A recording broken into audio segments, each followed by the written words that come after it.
Já está em vigor a lei que altera o Código de Defesa do Consumidor e estabelece medidas para evitar o chamado superendividamento. A lei aumenta a proteção de quem tem muitas dívidas e não consegue pagar, como também cria instrumentos para conter abusos nas ofertas de crédito. Carlos tinha 2 carros financiados, cartões de crédito, as contas da casa e os cuidados com a filha pequena para pagar quando ficou desempregado. Bola de neve, todo dia, empresa de cobrança me ligando toda hora, o tempo todo, é de cartão de crédito, é de financiamento de carro, é de conta que está negativada, é disso, é daquilo, é o tempo todo. É o tempo todo, isso tem acontecido, está muito difícil. De acordo com a Confederação Nacional do Comércio de Bens, Serviços e Turismo, 69,7% dos brasileiros enfrentam o desafio de sair do vermelho. Esse é o maior percentual de famílias endividadas desde 2010.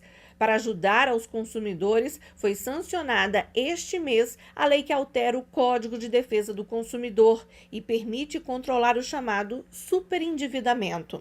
A lei proíbe pressão na cobrança, garante que o endividado tenha o mínimo de renda para pagar contas como água e luz e cria instrumentos para conter abusos nas ofertas de crédito. A nova regra também faz da conciliação uma chance de recomeço para pessoas superendividadas. A conciliação é uma política instituída pelo Conselho Nacional de Justiça desde 2010.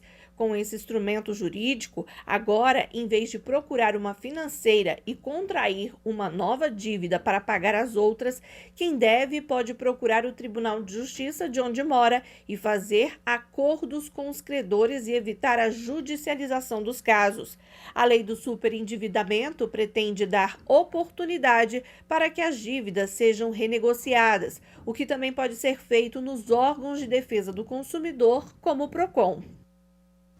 A gente conversa mais sobre esse assunto agora ao vivo pela internet com a economista e coordenadora do Programa de Serviços Financeiros do IDEC, a Ione Amorim. Olá, Ione, seja muito bem-vinda. Boa tarde para você. Olá, boa tarde, Rafaela. Boa tarde, telespectadores. Bom, Ione, nós vimos na reportagem que pelo menos 70% dos brasileiros estão endividados, mas isso não quer dizer necessariamente superendividados, né? Temos uma diferença aí nessa nomenclatura. Qual é a principal característica do superendividamento? O superendividamento é quando o consumidor ele já perdeu totalmente a capacidade de pagamento, ele já comprometeu totalmente a sua renda com parcelas de crédito ou com outras despesas de serviço contínuo, né? Água, luz, telefone. Quando ele está desempregado, por exemplo, também, né? Que aquela pessoa não tem como dar jeitinho, evitar não pagar uma conta esse mês, no mês seguinte que aliviou pagar 2, não, ele não tem mais condições nem renda para isso. O superendividado, ele pode até não estar nesse caso, porque o desemprego, se ele está temporário, ele pode sair e entrar num processo de endividamento, ou seja, ele vai acumular algumas dívidas, mas ele não vai ter essa capacidade, porque ele está sem renda, evidentemente, mas ele não tem isso comprometido, e ele pode se reestruturar rapidamente, já se reintegrando ao mercado de trabalho. Agora, o superendividado, ele pode estar trabalhando e não ter capacidade nenhuma. Então, tem essa condição também que se aplica mais a esse perfil. Quando a gente fala superendividado, é aquela pessoa que nem arrumando um novo emprego, ela não vai conseguir sair desse processo sozinha. Caramba, agora o seguinte, o que facilita na negociação com essa nova lei em vigor? A nova lei, ela vai permitir que o consumidor possa reestruturar todas as suas dívidas num único acordo. Ele pode ser um acordo judicial ou extrajudicial. Inicialmente, as propostas vão ser levadas para serem tratadas nessa esfera extrajudicial, onde as empresas e o órgão, né, no caso pode ser um PROCON, uma defensoria ou o Tribunal de Justiça, que vai acolher esse consumidor, vai chamar os credores e vai chegar ali numa proposta que seja viável para esse consumidor, para que ele também tenha garantida a sua parcela para sua sobrevivência, para alimentação, moradia e tudo mais. O que o consumidor precisa ter em mente, então, antes de tentar essa proposta via nova lei superendividamento? São essas dicas que você já adiantou, né?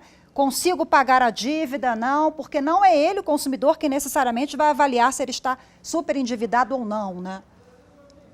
Olha, o processo de análise, ele vem também acompanhado de uma necessidade de entender como que você lida com seus gastos, quanto que você tem de disponibilidade, qual é o impacto que esse processo todo da pandemia trouxe, porque é importante a gente lembrar que o superendividamento já era anterior à pandemia, já vínhamos num processo de comprometimento da renda com crédito muito crescente. Então, hoje, quando você vai fazer um acordo, é preciso primeiro fazer uma avaliação. Eu tenho essa capacidade, eu tenho capacidade de disciplinar os meus hábitos, meus gastos, para poder assumir um compromisso e cumpri-lo, né, até o final.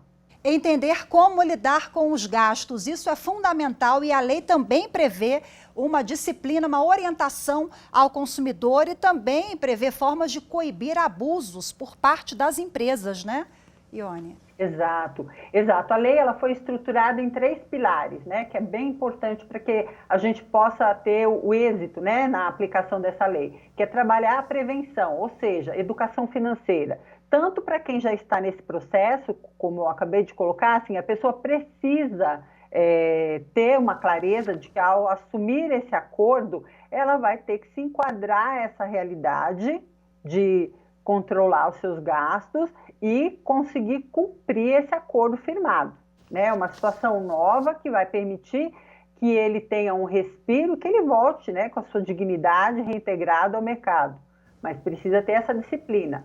Ele também atua como prevenção para quem ainda não está e que, né, não precise chegar a uma situação como essa.